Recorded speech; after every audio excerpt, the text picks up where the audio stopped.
Thank you, Presiding Officer. It's a privilege to open this debate on Cervical Cancer Prevention Week, but I'll confess to not feeling entirely comfortable.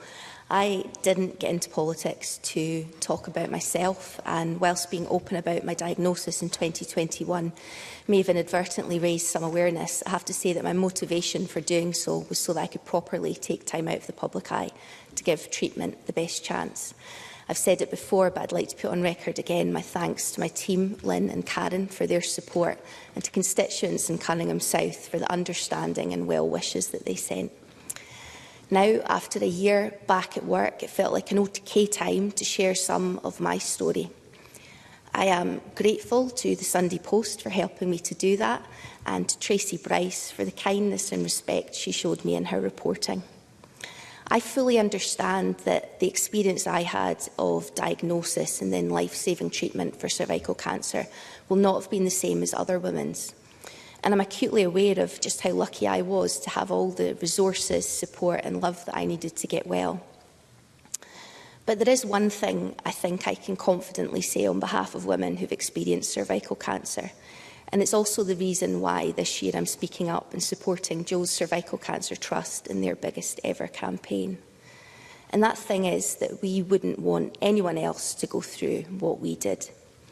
Effective treatment, although it's life-saving, can be life-changing and long-lasting. If cervical cancer is something that we can prevent, end and eradicate, then we must. Joe's Cervical Trust are calling for government commitments to elimination, with strategies to ensure that no one is missed out or left behind. In screening and immunisation, we have powerful tools to do just that. In my local area health board, Ayrshire and Arran cervical screening coverage is 71.7%. The latest coverage for Scotland is 69.3%. with women in our most deprived areas being least likely to take part in screening.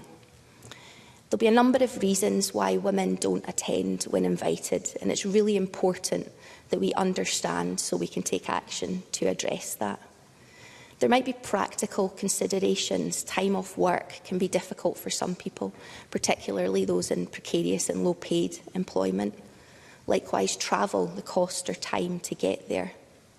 Generally, women might feel apprehensive or uncomfortable about the test itself. And for 1 in 3 women, the survivors of sexual violence, it can be particularly difficult. I'd like them to know that they're not alone. The Eve Appeal has a fantastic guide for survivors of rape, sexual assault and sexual abuse, with tips for the appointment itself and communicating needs to healthcare professionals. Crucially, they also have a guide for healthcare professionals, and I would commend it to all those who are interested in providing that essential trauma-aware support to women. A Ferret article published in January, on January the 22nd, found 440,000 eligible for cervical screening in 2020-2021 hadn't had a smear test in the last 3 to 5 years. Those most likely to miss screening were aged 25 to 29,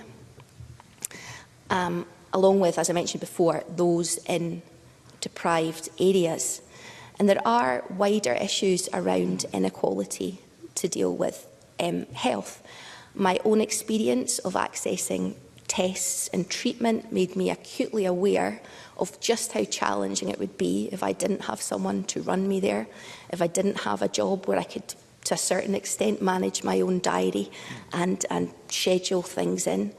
I'd be very keen to hear from the Minister what work is being done by government to understand and address the inequalities in uptake. And I think this won't just be helpful for cervical cancer, for all cancer screening and treatment, but for all areas of health.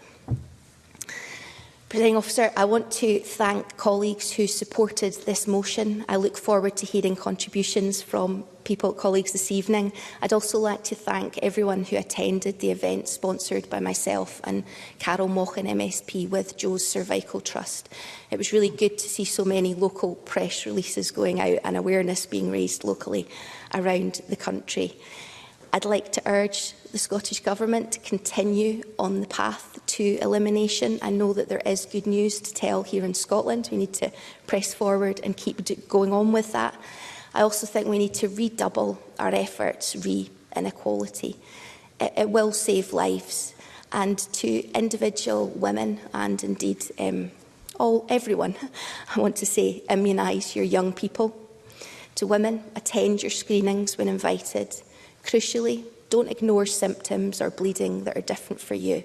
It could save your life. Presiding Officer, thank you.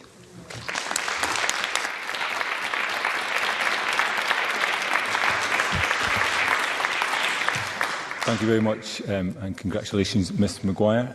We move to the open debate. Given that unusually we have two members' debates this